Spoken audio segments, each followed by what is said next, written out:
Today we have Denise Todoroff, who is the Indian Creek Treasurer, who will be presenting to us. Good evening, everyone. I see we have a small class here, so my first question usually is I'd like to see who we have in the classroom, and are we all aspiring principals? Do we have any aspiring treasurers here?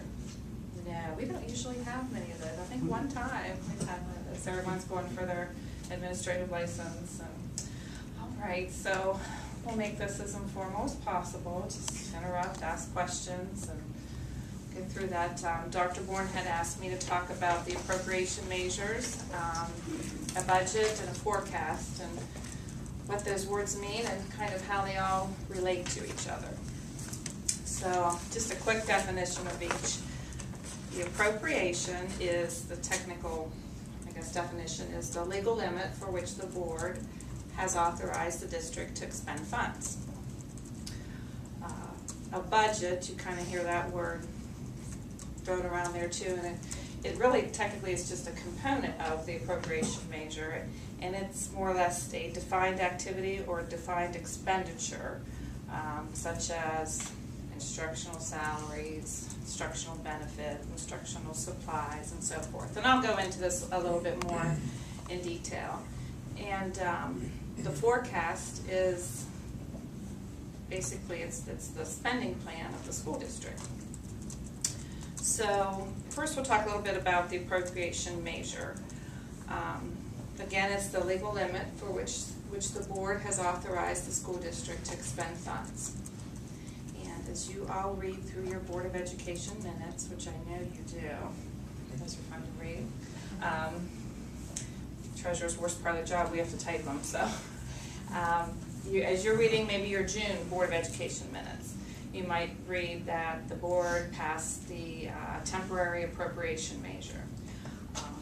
Before July 1st of every year, the board has to pass a resolution to either pass what they call temporary appropriations or permanent appropriations. Usually you'll find that the board will pass a temporary appropriation, which is basically gets them through the first few months of the next school year. With that resolution, the board is saying how much money it expects to spend for a portion of next school year. And then usually in your September minutes, you might read the board passed its permanent appropriations for the current school year. And throughout the year, you might see the treasurer ask the board to amend those appropriations, either increasing them or decreasing them for a particular fund. And at the end of the fiscal year, or school year, we all know we've talked about fiscal year, so you know fiscal year is July 1 through June 30th, which is basically the same as a school year. At the end of the year, the treasurer will ask the board to pass the final appropriation measure. When the board does that, and they're setting that control, what they're doing is they're giving me directions to say, this is the legal limit. You cannot expend funds more than we've appropriated or passed by resolution unless you come to the board for an amendment of that. There are different legal limits of control for which the board can determine those appropriations. I don't know if you've really gotten into the fund, function, and object yet, but I see we've got that. So typically, most of your districts, and I can tell you how Indian Creek does it, we pass it by the fund level. And for a school district, what that means is how much money is your general operating fund you're going to expend in your general operating fund. A typical fund includes food service, athletic fund, student activity funds like Key Club. I'm just naming some funds you'll see in a school district. Grant funds such as Title I, IDEAB, Title IIA, and so forth. Any capital improvement funds. If the board wants more control, they could pass it at the fund and function level. Your function determines, goes into a little more detail. They might say general fund instruction expenditures, general fund maintenance expenditures, general fund fiscal, general fund transportation, and so forth.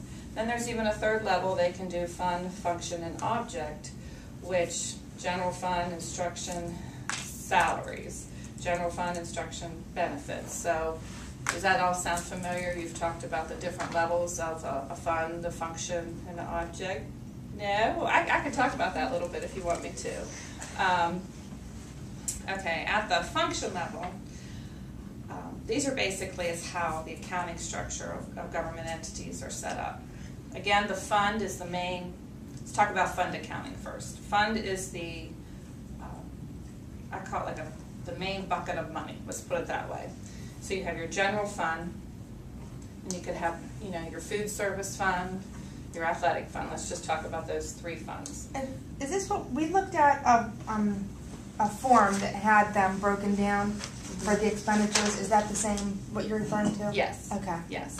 So within the general fund, you might go one level of detail more. You look at the different function. How is that money spent? Is it spent on instruction? That is one function, like your 1100s. Is it spent on maintenance and operation? That's a 2700. Is it spent on transportation? It's a 2800.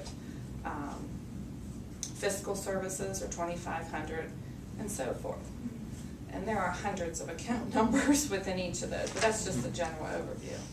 Then you go one more step below that, you have your object. And it's important you kind of understand that, because if you're looking at a forecast, you need to see, I think that it defines it based on object expenditures. Salaries, that'll be your 100 objects.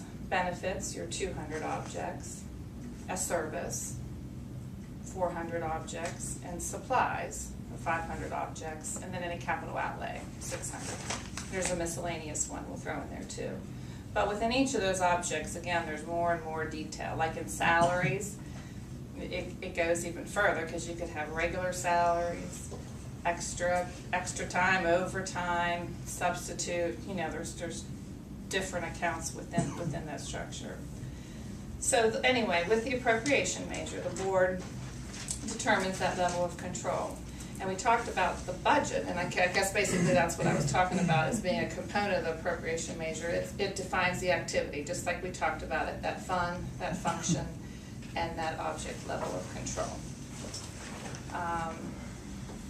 Just to touch on the fund part of accounting, I always like to make sure I mention this, and usually when I talk about school finance, and Dr. Board had asked me to talk about something, you want your principals to know, and fund accounting is unique to governmental entities, and it's the same as, if you're with the city or township and so forth. Those buckets of money, if you will, have to be spent. There's usually regulations and rules as to how you spend those. Your general fund amounts to the majority of your money. It's usually 80% of your district's total funds. But like a grant fund has specific uses. You mentioned you're applying for that Dollar General grant. You might have a specific use as to how that has to be spent. Your athletic fund uses the money only for the athletes. The food service fund is just on operating you for your food service department. And to me, that's when you're talking to your community, that's one of the things that they get confused on, because most districts, I know your district, our district, we're all struggling financially. Well, why did the basketball players get new uniforms if you don't have any money? You hear that all the time. Well, because that's a different fund. They raised money for that. Those are the sorts of things that that cause a lot of issues. For example, Title I funds. You might have so much of your Title I grant that you have to spend on professional development. Well, the teachers might say, why are you spending all this money on professional development? That should be going into, our salaries, or we need textbooks, or we need this. But unfortunately, there's sometimes a lot of restrictions on how you spend the funds. So, I guess a question about Sure. the athletic fund. Actually, until I took this class, I didn't realize that. I always thought the athletic fund was like a separate.